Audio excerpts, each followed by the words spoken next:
Detik-detik pengantin Palembang dihadang dan diroyok musuh lama saat resepsi. Dikejar polisi.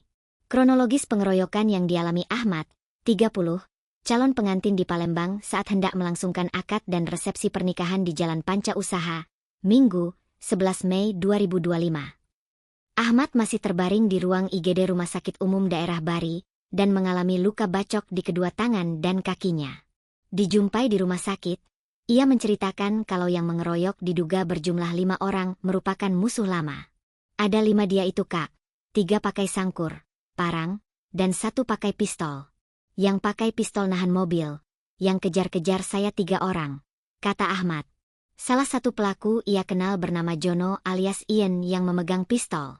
Saat turun dari mobil, langsung dihampiri para pelaku dan dikejar 3 orang dan menyelamatkan diri.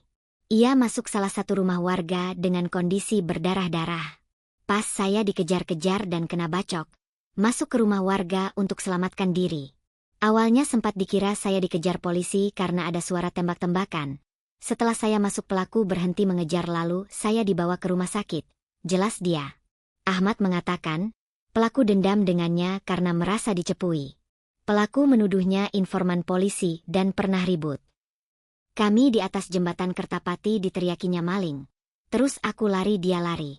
Tapi gagal. Ujarnya.